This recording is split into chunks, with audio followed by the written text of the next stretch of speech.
Mas esse nacionalismo cristão, ele é um fenômeno nacional ou mundial?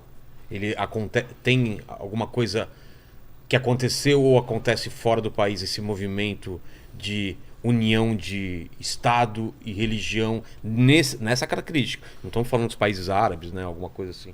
Tem alguma coisa parecida? Os Estados Unidos tem alguma coisa parecida? Completamente. Vou dar um passo atrás. Tá.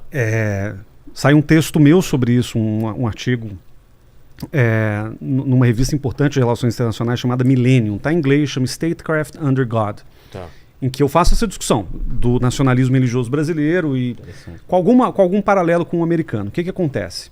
Que vem, inclusive, eu não sei se eu estou errado, mas no governo Lula é o maior crescimento desse movimento, né? Do movimento pentecostal e tal, né? As igrejas crescem pra caramba. O fato de você ter 35% de brasileiros que se identificam como evangélicos não necessariamente torna um país um evangelistão. Tá. A questão é como você mobiliza politicamente essas pessoas e que narrativa você vende, ou que ideologia você vende para que elas atuem politicamente.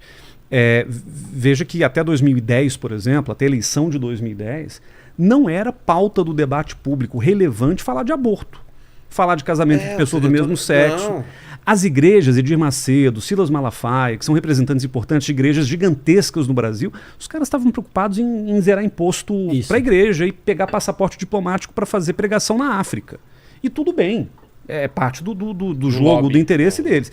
Agora, a gente vê os sintomas do nacionalismo religioso quando os caras querem transformar o Brasil num país em que o aborto é absolutamente proibido, porque essa é a doutrina religiosa na qual eles acreditam e não tem espaço para nenhum diálogo, nenhum debate.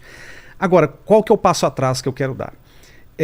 Eu acho, você perguntou lá no começo, né? Tem diferença de patriotismo, nacionalismo, etc. Eu acho que tem umas diferenças importantes, né? O patriotismo geralmente é tido como o sentimento de exaltação à pátria, mas de maneira positiva. É aquela pessoa que ama o país porque quer ver o país dando certo, porque quer ver o país crescer economicamente, enfim. Então, quando a pessoa fala que é patriota, que é uma expressão muito usada, por exemplo, nos Estados Unidos, tem muito essa conotação.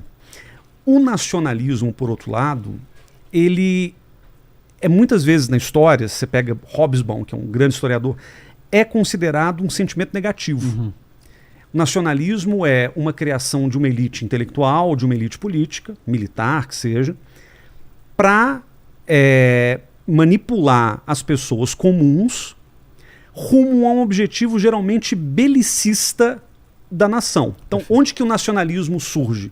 Final do século XVIII, começo do século XIX. Por quê? Porque ali começam as grandes guerras europeias, as guerras de grandes proporções, as guerras com grandes exércitos, etc. E para você recrutar um maluco que mora lá no interior da França, para esse cara ter alguma razão para pegar em arma e ir para a guerra para morrer, deixar sua família para trás, etc., tem que ter uma boa justificativa, um bom convencimento, e isso vem na educação para o nacionalismo. Tipo, cara, você tem que morrer pela França, você tem que morrer pela Alemanha, morrer pela Rússia, morrer pelo Brasil.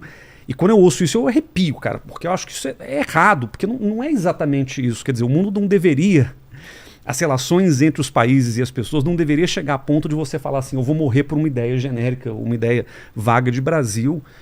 Cara, eu morro pela minha família. Mas, então, o nacionalismo ele tem esse lado que é a ideologia criada justamente para justificar uma puta expansão militar, territorial de países como a Alemanha, de países como os Estados Unidos, como a Inglaterra e etc., num determinado momento da história. Né?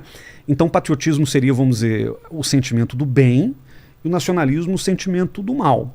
Ambos são ideologias, no sentido de que ambos constituem um conjunto de ideias sobre o que está certo, o que está errado, o que a gente deve fazer como nação, o que a gente não deve.